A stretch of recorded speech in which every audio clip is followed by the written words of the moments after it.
And when did he begin his relationship with Ms. Schemitz, do you understand? Well, I think it was that October of his senior year, 2022? 2022. Did his spirits improve Yeah. as that relationship started? We did.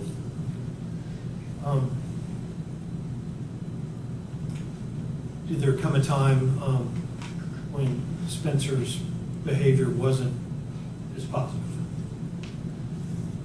Yes, I mean, he, as they started into the relationship, I mean, he just, frankly, just wasn't handling it well, even in, I guess the normal times before.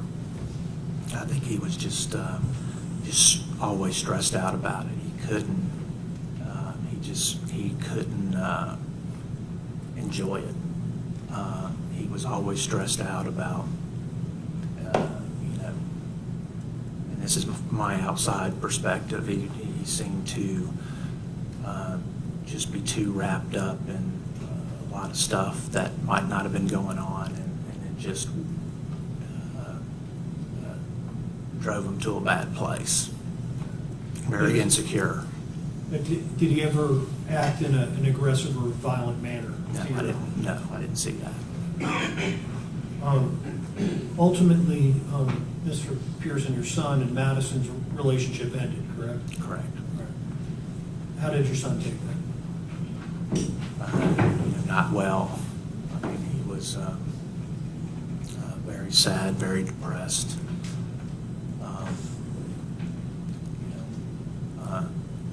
It scared me because it just wasn't normal. How was he displaying that around the household? Just not eating,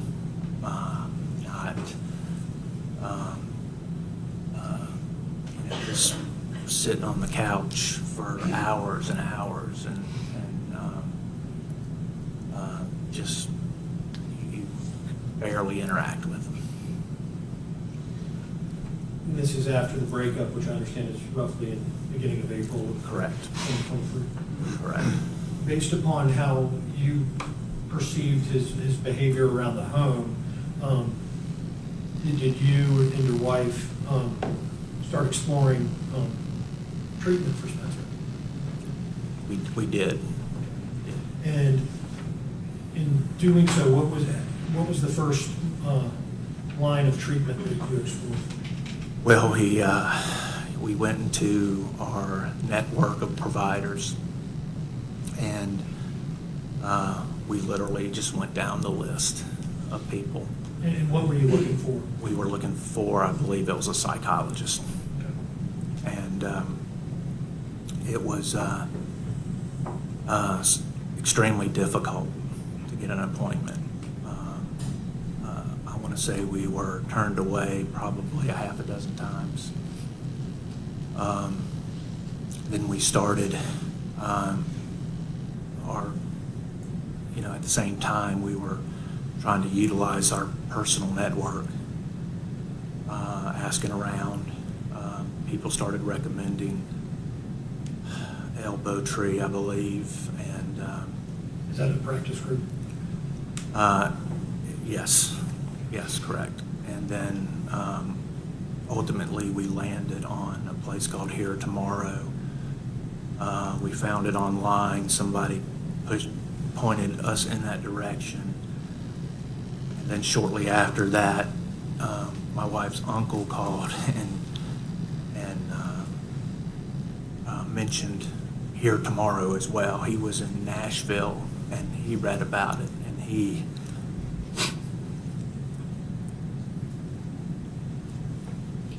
So you have Mr. Perry.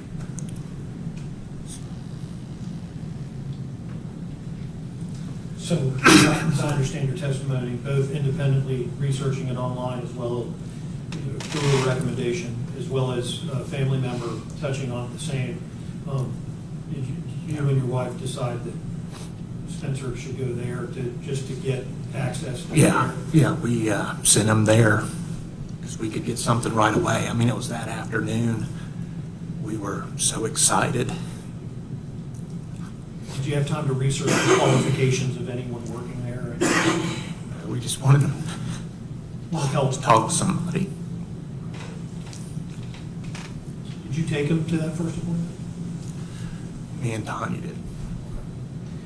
And I understand, do you recall the date that that occurred?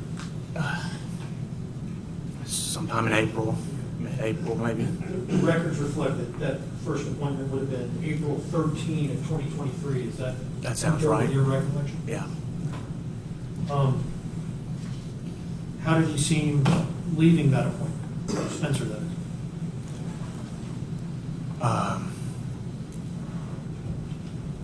Not really much improved.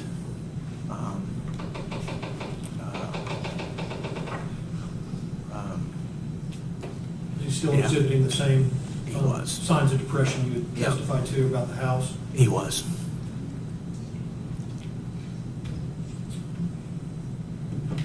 After that first appointment, what happened within a couple of days?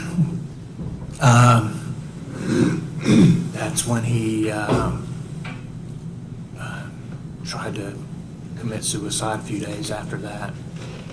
And you've been present here today. You heard the testimony of Yeah, Detective. I did. How did you learn that your son was attempting to take his life on that? We got a text message, and we, From whom? I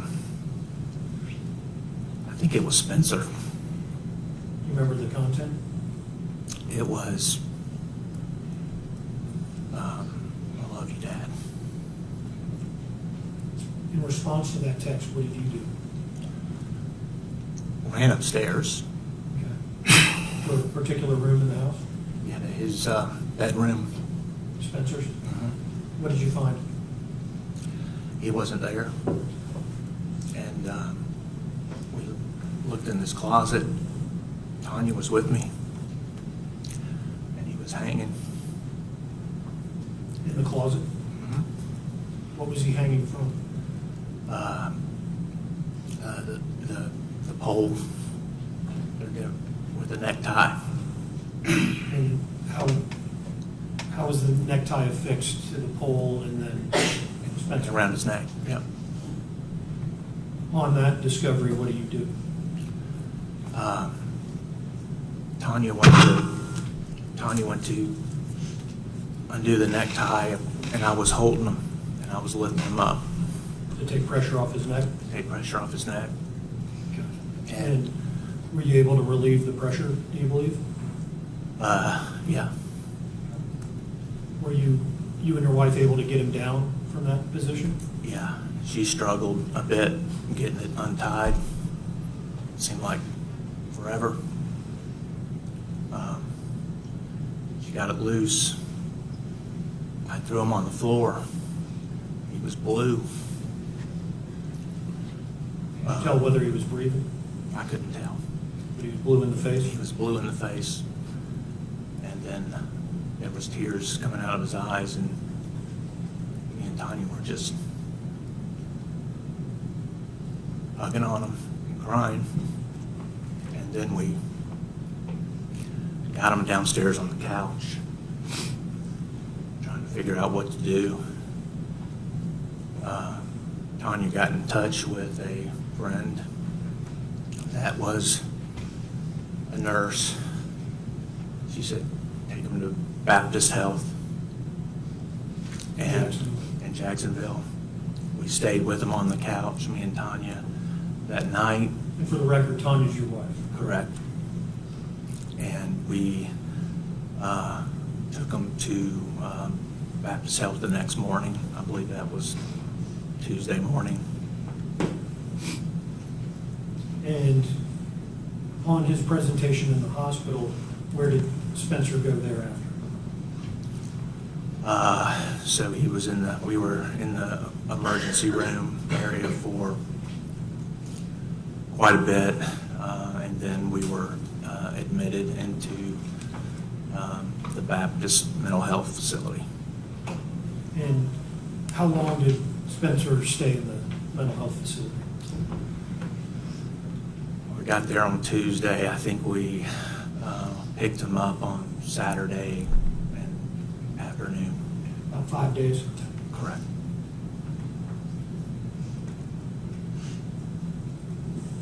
How was Spencer upon his discharge? Seemed better. Seemed a little bit better.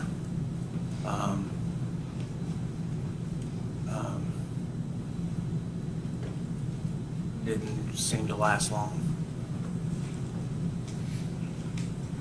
Did that change over the resulting days, weeks? It did. I don't know the timeline, but it seemed like shortly after, he just kind of reverted into a deep depression. Approximately how long after the discharge, to the best of your recollection? 2-3 days.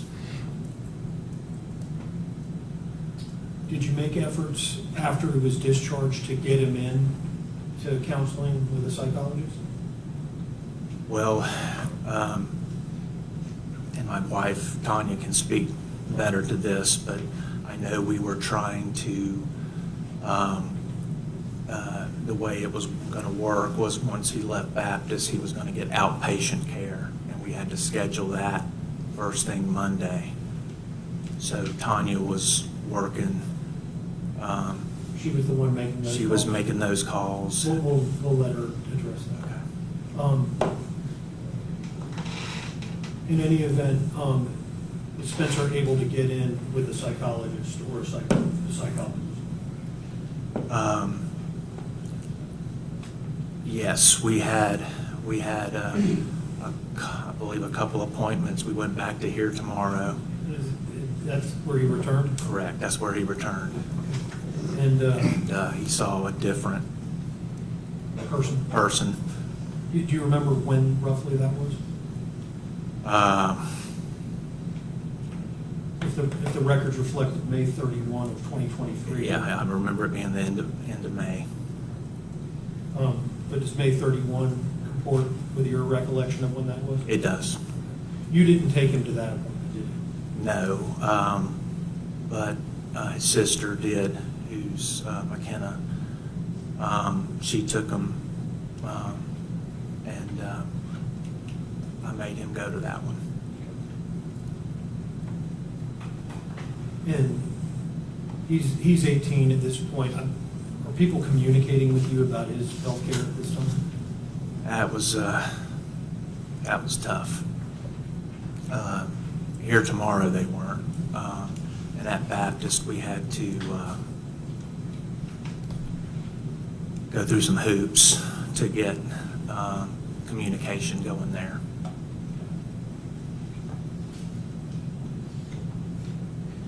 And we know on June 3rd, 4 days after that appointment here tomorrow, the crimes that we observed here in the courtroom today happened. Correct. Mr. Pearson, we're here at sentencing for your son. The judge has the unenviable position of imposing a just sentence in this case. What would you like the court to know in fashioning that sentence? The first thing I want to say is I want to address the victims. Madison, Jackie, Kennedy. I'm so sorry.